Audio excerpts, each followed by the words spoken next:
Adolf Hitler. The final 48 hours. Berlin, April 28, 1945. The once proud capital of the Third Reich lies in ruins. The Red Army has surrounded the city, advancing block by block, street by street. Shells scream through the air, detonating with thunderous impact, shaking the earth and splintering stone. Buildings burn uncontrollably, their flames painting the night sky in shades of orange and black. Civilians cower in basements, soldiers fight desperate last stands, and all know the end has come. Beneath the devastated streets, buried deep beneath the Reich Chancellery, lies a concrete fortress, the Führerbunker. It is here that Adolf Hitler, once the master of Europe, spends the last hours of his life. This underground labyrinth, cold and dimly lit, has become both his shelter and his prison. The stale air is filled with cigarette smoke, the taste of fear, and the constant rumble of artillery overhead. By this time, Hitler is no longer the man who once commanded cheering crowds and sent armies sweeping across the continent. His health is broken, his body frail. His hands tremble uncontrollably, his complexion is pale, and his movements are slow, almost stiff. Yet his mind, though consumed by paranoia and bitterness, still clings to the idea of absolute control. He remains obsessed with loyalty and betrayal, with punishment and revenge. On April 28, a devastating piece of news reaches the bunker. Heinrich Himmler, the Reichsführer of the SS, long regarded by Hitler as the embodiment of loyalty, has attempted to negotiate surrender with the Western Allies. To Hitler, who had trusted Himmler for decades, this is an unforgivable betrayal. Himmler, like Göring before him, is declared a traitor. The discovery is reinforced by the arrest of Hermann Fegelein, Himmler's liaison officer in Berlin and the brother-in-law of Eva Braun. Found in civilian clothes, apparently attempting to desert, Fegelein is dragged back into the bunker.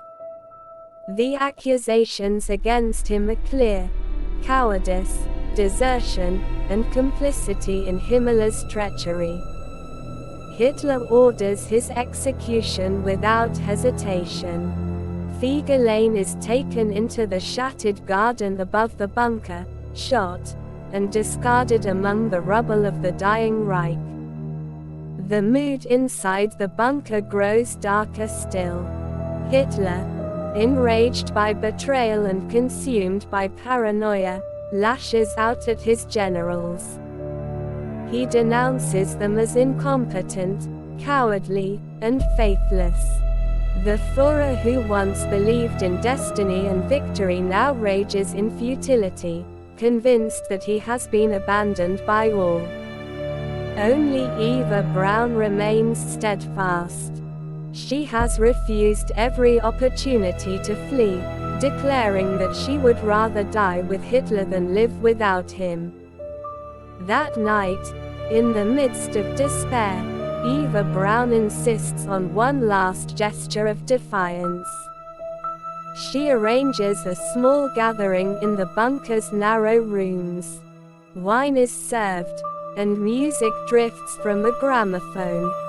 Some attempt to dance, though the walls shake with the impact of Soviet shells overhead. Others sit silently, staring into the distance. It is a final attempt at normality in a world collapsing into chaos. Above them, Berlin continues to burn. Soviet forces tighten their noose, advancing into the city center. The Tiergarten is ablaze, the Reichstag already within reach. Every passing hour brings the enemy closer. By the morning of April 29, it is clear that the end cannot be delayed. Hitler gathers his closest staff and announces his decision. He will remain in Berlin. He will not flee. He will not surrender. He will die here, in the capital of the Reich. But before death, there are rituals to be completed. In a small room within the bunker, a simple ceremony takes place. Adolf Hitler marries Eva Braun. She has been at his side for more than a decade, her existence largely hidden from public view. Now, in the final hours, she becomes his wife. The ceremony is short and stark, attended by a handful of witnesses. Afterward, they share a modest wedding breakfast of coffee and cake. Yet even on his wedding day, Hitler is focused on death. He dictates his last will and testament.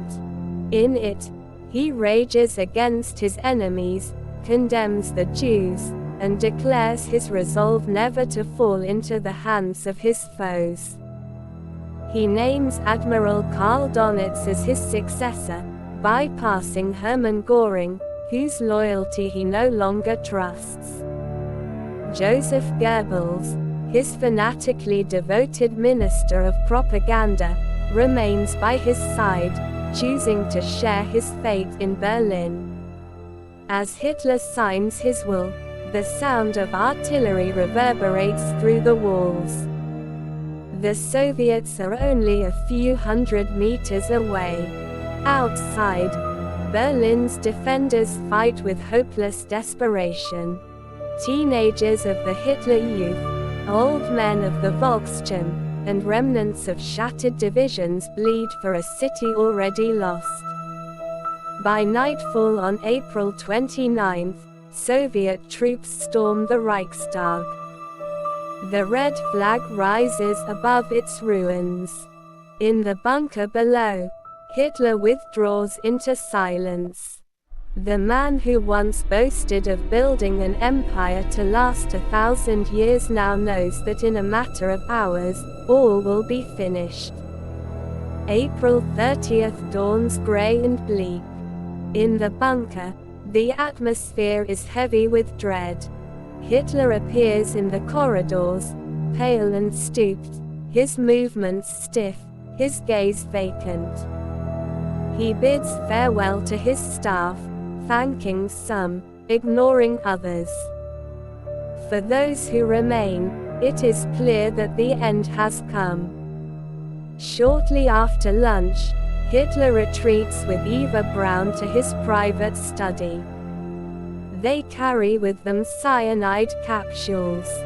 Hitler also insists on a pistol. He does not trust the poison alone. At approximately 3:30 in the afternoon, those waiting in the bunker hear the sharp crack of a gunshot.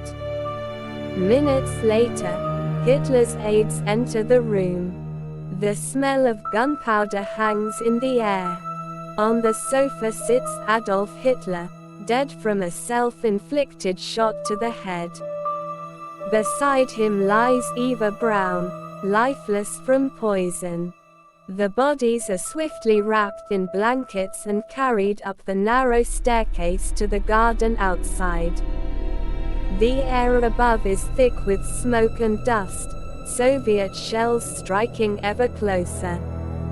In a shallow shell crater, the corpses are laid side by side. Gasoline is poured over them, and flames consume the remains. Those who stand witness salute one last time as the bodies burn, their ashes scattered by explosions and the wind.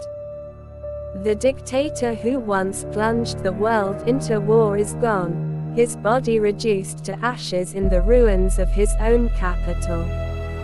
Inside the bunker, silence lingers. Those who remain know their fate is sealed. Joseph Goebbels, loyal to the last, refuses to abandon Hitler's legacy. That evening, he and his wife poison their 6 children before taking their own lives. Others attempt to flee the city, slipping out through the ruins in desperate bids for survival. On May 2nd, Berlin falls. The Red Army seizes the Reich Chancellery and uncovers the ruins of the bunker. Among the rubble, charred remains are discovered, later identified as Hitler and Eva Braun. Stalin keeps the discovery secret, feeding rumors that Hitler might have escaped. For decades, speculation and myths surround his death. But the truth remains, in those final hours, trapped beneath the ruins of Berlin, Adolf Hitler ended his own life. The war in Europe continues for another week. But the death of Hitler marks the symbolic collapse of the Third Reich. On May 8, 1945, Germany surrenders unconditionally. The 1,000-year Reich has lasted only 12. The story of Hitler's last 48 hours is one of betrayal and loyalty, of delusion and despair, of violence and futility. In his final act, he sought to deny his enemies the triumph of capturing him alive. Yet his death in a bunker beneath the ruins of Berlin is the starkest symbol of his failure. The man who once sought to rule the world ended in darkness, his empire reduced to ashes, his body consumed by fire. Answer: in the spring of 1945, the most infamous life of the 20th century came to an end, not with glory, but with destruction, in the ruins of the city he once proclaimed the heart of a new order.